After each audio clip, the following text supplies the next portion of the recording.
Shabbat Shalom Mevorach. On est Shabbat Be'ar Bechukotai, dans la parashat Bechukotai, Medaber Israël Chavim Meranana. Dans le premier pasuk, c'est marqué Im Bechukotai Telechu. Littéralement, si vous marchez Bechukotai dans mes décrets inexplicables et inexpliqués. Ve'et mitzvotai tishmeru, et que vous gardiez mes mitzvot. Ve'asitem otam, et que vous les fassiez. Venatati gishmechem be'itam, alors je donnerai les pluies en leur temps.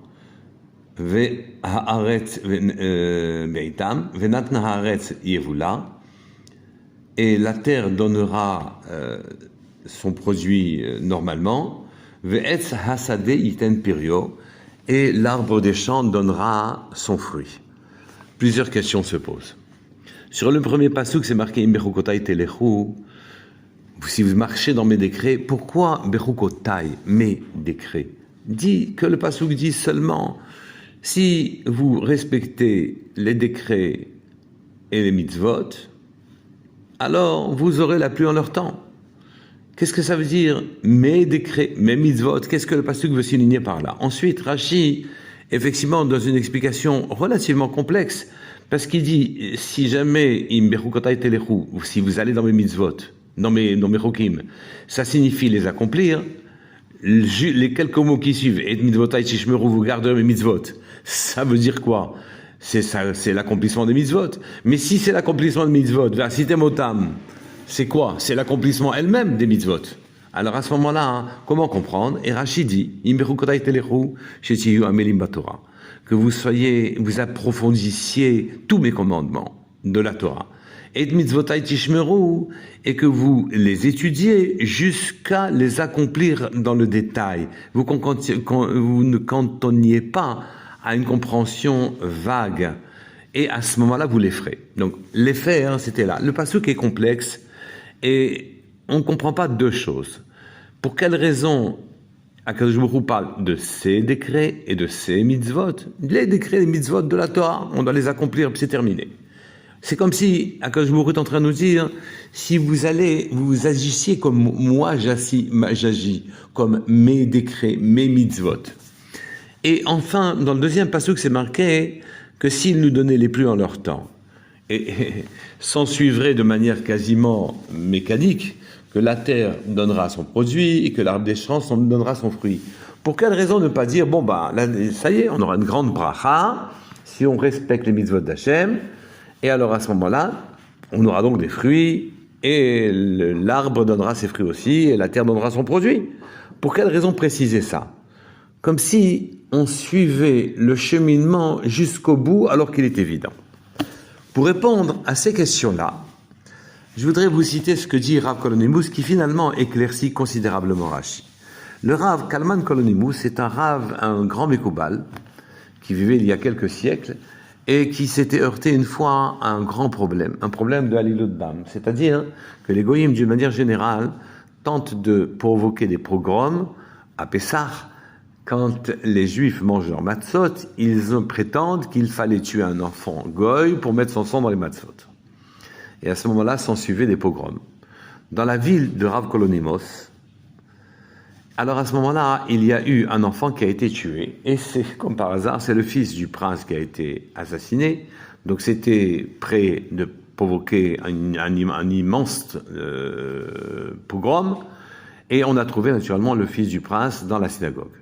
C'était Shabbat, le prince est venu, extrêmement déçu alors qu'il était sympathisant des Juifs, extrêmement déçu de la manière dont les Juifs se seraient comportés.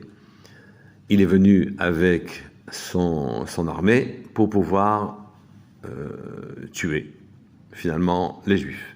Rav Kolonimos, devant ce danger-là, c'était Shabbat, s'est levé, a écrit sur un parchemin le Shem Mfourash, le nom ineffable de Akadosh Baruch Hu. Il l'a mis dans la bouche de l'enfant, et l'enfant s'est levé alors qu'il était mort, a désigné ses meurtriers, et les Juifs ont été sauvés. Et le Rav Kolonimus va éclaircir les paroles de Rashi en quelque sorte.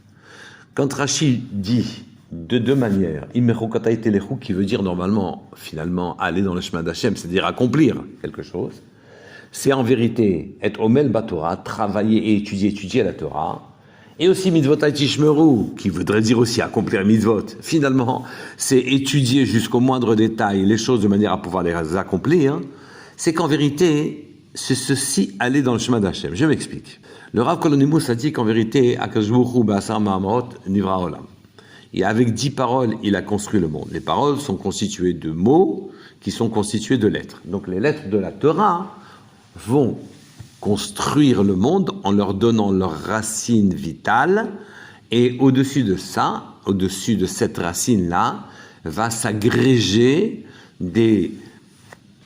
une dimension plus grossière jusqu'à devenir encore. Et donc, les mondes, d'une manière générale, ont tous été créés par les lettres d'Hachem. Et nous avons reçu comme mitzvah d'étudier la Torah. Et ceci a pour conséquence que Akadosh Baruch Hu, quand il nous a donné la Torah pour qu'on l'étudie, c'est que notre étude donne vitalité, revitalise les lettres et les racines vitales de chacune des éléments de la création, de chacun des éléments de la création. Et chaque sujet que nous étudions est en quelque sorte en train de maintenir les mondes dans un état pour qu'ils ne deviennent pas un mirage ou image floue provoquant leur destruction, la guerre et la famine. Le monde a été créé par les lettres qui ont constitué les mots, et les mots ont constitué les noms de chacun des éléments de la création, et lui donnent sa vitalité et le droit d'exister. Et quand nous étudions la Torah, les lettres de Torah viennent elles aussi se graver, entrer dans la matière et leur donner vitalité, grandeur, bracha. C'est ce que veut dire le pasuk dans Im Bechukotai Telechu.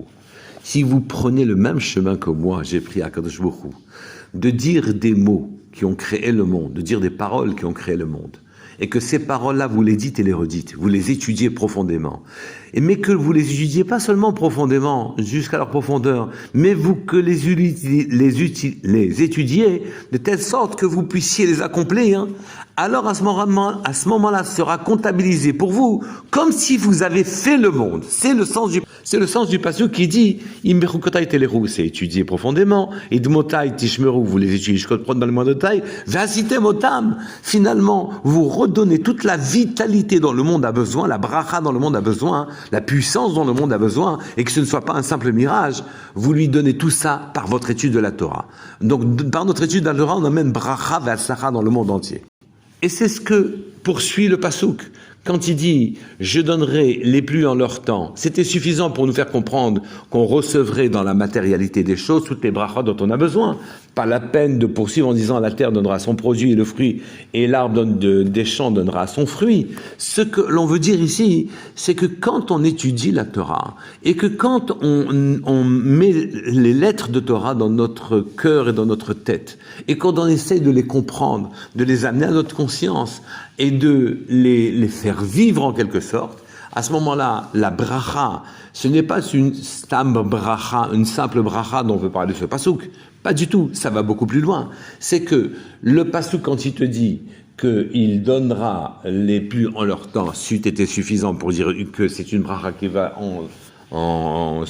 s'en suivre, mais quand il dit que la terre donnera son produit et que l'arbre des champs donnera son produit aussi, il veut dire que c'est nous qui provoquerons la création et l'habilitation pour rentrer dans le monde de tout ce que le monde contient. Ce pasuk vient encore une fois éclairer correctement, complètement, que par l'étude de la Torah jusque dans le moindre détail, cette étude viendra graver vitalité, puissance et bracha dans tous les éléments de la création et amener bracha dans le monde. Shabbat shalom v'vorach.